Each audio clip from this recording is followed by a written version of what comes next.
Language learning can be a long and exhausting journey. So in this video, I want to introduce some tools which make language learning with video games so much more easy and fun.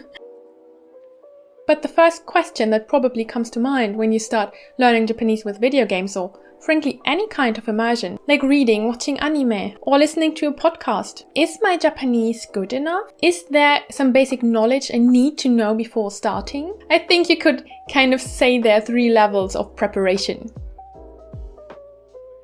Level 1 would be to only know hiragana and maybe some katakana, and struggle your way through every sentence. Looking up each word, maybe still some parts of the alphabet, and take 5 minutes to vaguely understand a sentence. The downside of this approach is obviously how time-intensive, inefficient and draining it will be. The benefit is that you can directly jump into the media that actually interests you, and where the sheer motivation to understand the sentence will drive you forward. And you don't have to do the classical classroom textbook studying. That's the brute force approach.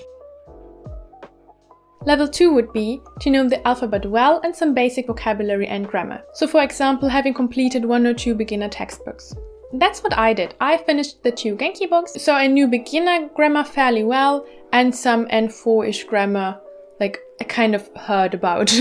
When it came to vocabulary and kanji though I reviewed them fairly often, they just didn't want to stick in my head. So I only knew very basic kanji and still had to look up every second word at least. And very often it happened that I in theory would know the word, but I didn't know the kanji, which felt extremely frustrating, as if I had wasted the time of learning the vocabulary without the kanji because I still couldn't read.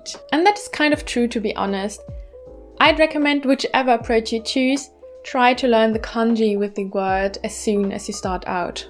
Because without the kanji, you can't write or read the word, you can only speak or listen. This approach might still be too strenuous for some, but for me it was perfect, as I had always struggled staying consistent studying a textbook. My progress was way too slow and I was way too inconsistent overall in my learning habits, and I already fell asleep just opening the textbook. That's why I decided to learn Japanese with video games.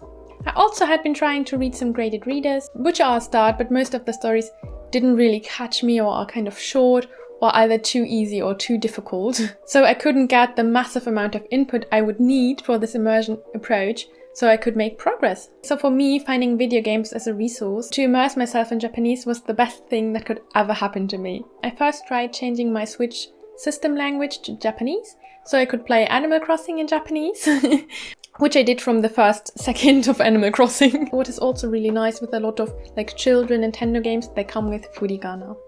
And then I wanted to expand my games to a bit more interesting games, because in the long run it felt of little consequence whatever the villagers said, and it didn't really matter if I didn't understand them correctly. So I needed a bit of higher stakes. And by that time I didn't even know otome existed. But I knew games with a lot of text, or like a visual novel style games existed, like the Idea Factory and Compile Hard games. So I could play a bit and learn a bit. And a few weeks later I found out about the genre of otome games, and my life completely changed. For me, only otome games could hook me so much that I was willing to stare at a sentence for a minute, look up all the words until I reached the last kanji, realize I already forgot all the words I had looked up previously, feel like a baka, and look up all the words again, and then somehow puzzle together the meaning. And starting out, my eyes and head hurt so much after only 20 minutes of reading, but after 2 weeks I could already play for about an hour, and you can't imagine how proud I was. And 1 month later I could play as long as I wanted to without ever feeling strained or any body part hurting. That might sound strenuous, but for me it was the most fun and effective way I had ever learned a language. Level 3 of preparation would be to prepare quite well by studying the most common words, like in the 2K, 6K anki deck, teaching on the words bit by bit, sorted by frequency, with example sentence, audio, pictures, for the most effective studying. For grammar, the best free resource is probably Tae Kim's grammar guide, which covers all the basic grammar you need. You can also learn the vocabulary she used and make anki decks out of her grammar and vocabulary. Level 3 of preparation would mean you only start immersing once you've reached an intermediate, like N3-ish stage that allows you to understand the most common words and grammar points, and your flow of reading or immersing will be less disrupted by having to look up words. That's the benefit. When you finally start immersing, you'll feel less frustrated and will already understand more. The downside, of course, is that you first have to grind yourself through those anki decks with possibly boring vocabulary that doesn't spark an emotional connection with you. Still, this method is probably the most effective way to start out. But I could never learn any word that wasn't said by a sexy 2D man. I'm sorry. So that would never be an option for me personally. But a lot of learners online use exactly this method. So which level of preparation you prefer depends on which kind of learning you find enjoyable and effective for you, how much you are willing to look up, or how much you are willing to sacrifice 100% understanding. If you are like me and don't like classical cramming, not even very much with useful tools like Anki, then you might want to start immersing earlier than someone who doesn't want to miss nuances in a sentence or doesn't like the process of constantly pausing and looking up the word. Choose what works for you. More cramming beforehand, for a better understanding later, or getting quicker into media that actually interests you. On top of the preparation level, the comprehensibility of the media is an important factor. There are two factors to take into consideration: the difficulty and the input channels. For every media, even if they are generally aimed at native speakers, there are different difficulty levels. For example, news magazines are more difficult than a children's movie, so the age of the target audience can be assigned for the difficulty level. Also, there are various resources on the internet which can help you rank, like novels, visual novels, anime, manga, and of course our otome difficulty list. And I now even overhauled the sheet so that you can now vote for the difficulty of the game on my website. So if you have played an otome game in Japanese, please vote for the difficulty level to help other new learners choose the right game for them. The second factor is the input channel. There are 3 basic channels to pick up like language information, reading, listening and watching. And obviously if all 3 channels are combined, that's the most effective way of studying. And that is not limited to language learning, but to learning in general. The more learning channels you use, the more connections you can build, and the more effective is the learning. So combining as many channels as possible will make your learning more effective and powerful. Like in a movie with subtitles. Or like video games, where you read the voice text and have little animations. Which difficulty level you want to choose depends on the same considerations as earlier. Are you willing to sacrifice some understanding? How much are you willing to look up for a possibly more engaging material? If you're not willing to sacrifice understanding or to look up words constantly, then you might want to start with children's stories and graded readers. But if you're again like me and don't care for children's stories, you grab an otome slightly above your level and push through it just because dating 2D man is fun. The last step then is, the reason why I made this video, is the question: how can I learn most effectively with video games and otome games? Though technically you can use the tools I'll introduce for every media as long as it's on your PC. And it's super easy and quick once you get through the basic setup. What you need is ShareX, a really nice application to make screenshots, audio recordings, use OCR, meaning capture text from a picture, and also record your screen if you like to. In ShareX, you need to set up hotkeys for, most importantly, OCR. So you then go to Task, to Tools and choose OCR. Then Capture, override capture settings. And for OCR, choose the language you're learning, in our case Japanese, and process OCR silently for convenience. The next hotkey you might want is the audio screen recording. You choose screen record and screen recording using active window region. Again, override capture settings, then go to screen recorder, choose screen recording options, hit download. If you only want to use audio, then you also need to install the recorder device. You don't need the video source, and turn out here to the just downloaded virtual audio capture. As code, MP3 would be best. To set up a screenshot function, go to Task and then Screen Capture and then Capture Region Transparent, and that's all you need. You are then free to choose shortcuts as you like, and you can also set it to automatically copy what you captured to your clipboard. Next you need yomichan. Yomichan, a Chrome extension. So the dictionaries I have are these ones. I think they are fairly standard. Then go to yomichan settings. Allow it to connect to Anki and enable the clipboard monitoring and text monitoring. For the connection to Anki, you also need the Anki Connect add-on, like any other extension. Download Anki, of course, and then insert the extension code. To Tools, Add-ons, Get add-on, and there enter the number. You can then choose or create a card type you want yomichan to use and tell yomichan which card it is supposed to use. So to which deck should it send the card and which type of card yomichan shall use. You can then also choose the standard layout for the card. So at the front, like I like to have the definition at the front and the translation at the back. I also like to have the sentence where I found it, the reading, and an automatic audio. I also then have fields for the screenshot or kanji. If you insert Y here, then it will automatically create both direction cards. And with that, you're good to go. With the Automate collection, you can easily play console titles on PC, which opens up the possibility to make use of all the learning tools on PC to make your learning process even more fun and easy. And on top of that, you can stream your consoles to your PC or even your mobile phone if you like to, practically learning Japanese as you go in your sleep while you play. Now, how to get to the game? The easiest way is the Automate collection, because you can try it out completely free. You can play Nidatmidai no Tenbin Hakuoki, Hieru no Kakera, Amnesia, the first chapters for free. All you need to do is to log in. You only need to insert an email address and a password. When you sign up, they will prompt you to insert an address or phone number and billing information. You don't need to do that. Just leave the site and log in again. And then you can use the Automate collection without any additional information. So now let's play Amnesia. You can use this either on your browser or on your iPhone. I don't think it's working on Android, sadly. And for me, I find that it takes a while to load. Don't be impatient.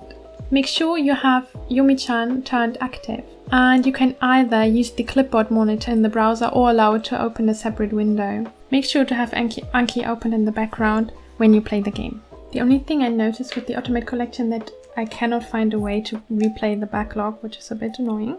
Okay, what you then do, you had your shortcut for your OCR. Take the region you want to OCR. And then either in your web browser or this separate window should open from yomichan with the gen text. And now we might want to learn Jinrui. When Anki is open, you should see the little plus symbol here to add it to Anki. So there you have like my personal front, back sentence, which is really nice. The automatic audio. You can now make the screenshot and just paste it to the screenshot corner.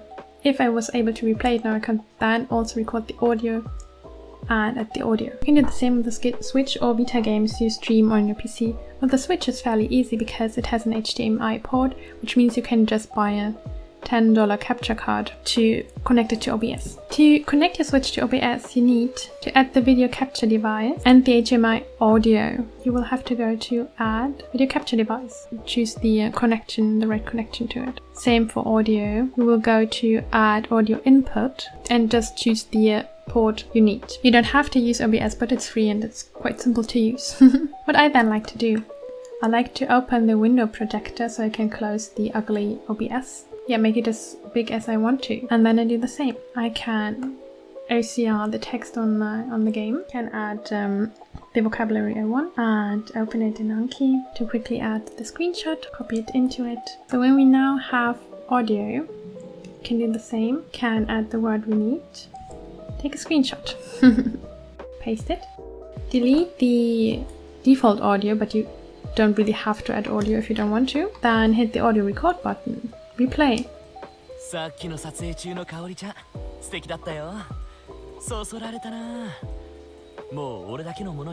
And insert the audio. If you want to stream Vita games, that all is a bit more complicated. I leave a guide in the description because you have to hack it and maybe you will have to buy additional tools. But in theory it works the same. If you want to experience more of the Automate collection, then you would have to enter a Japanese address, a Japanese phone number, and billing information. So you might have to ask a friend for an address or phone number, but it worked fine with me. And also they seem to accept foreign credit cards, which is nice. And then you can play all these games for a bit more than 800 yen, which is way cheaper than buying the full price game for a console, and it's way easier to this way make all your Anki cards. And of course, you can also use the Automate apps.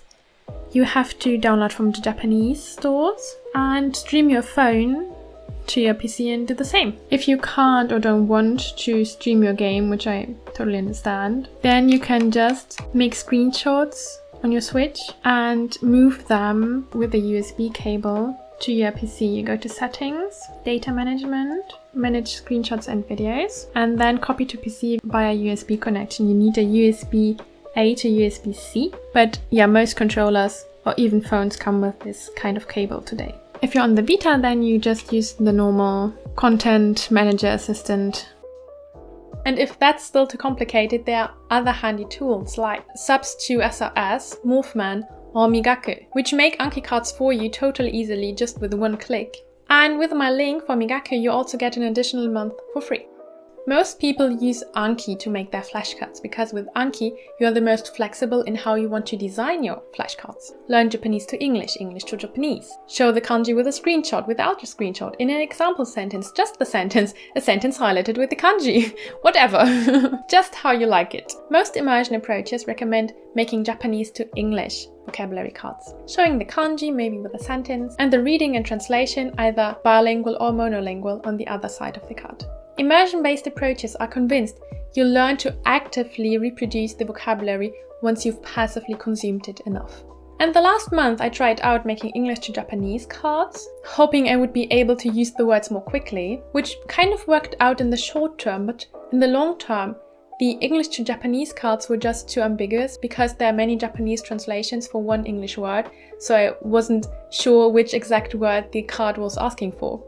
That might be different with the monolingual card, but as I said, the general consensus in the immersion communities is learning Japanese to English, which also feels easier to me and makes the review process a bit quicker. So it allows you maybe even to learn more words a day. And then the active reproduction will come later in the last stages of your journey.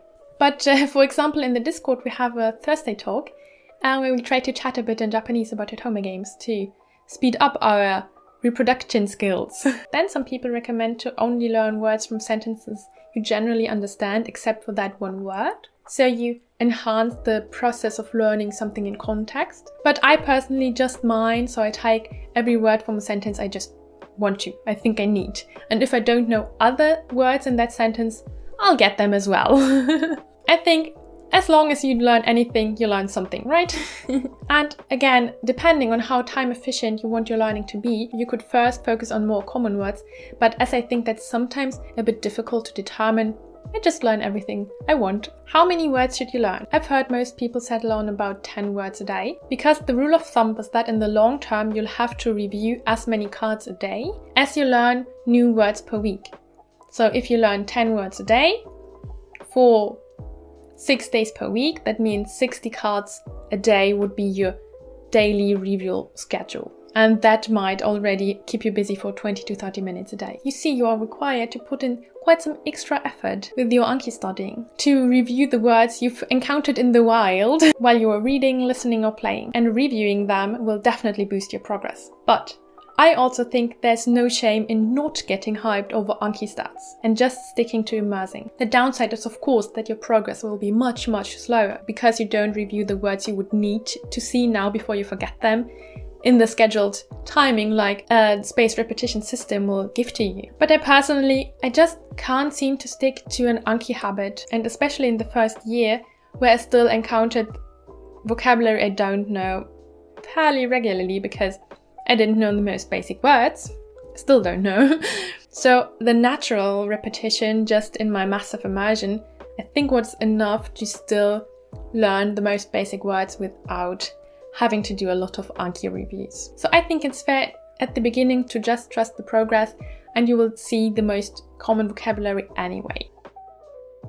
But I still can't deny it's most effective to build an Anki studying habit, to to build a reviewing habit. And I think I've already talked about it in my last language learning video that, like for everything, especially learning, consistency is key. Like if you read every day, or even better, review Anki every day. Those are the only actions that will allow you to make progress. You can have fancy tools, but they will be useless if you don't use them. So try to make learning a habit by, for example, always reviewing before you play, after you wake up, before you go to bed. Set a certain timer. Find your triggering key habit that will remind you of learning and just do it. What I also like to use is that little app Love To Do, which also sets your Pomodoro timer while two demons cheer on you, which supports short-term memory, the timer, not the man, and makes long study sessions feel less strenuous. The man, not the timer. So my lazy approach is play a game I love and learn. So now I have to get back to playing otome games.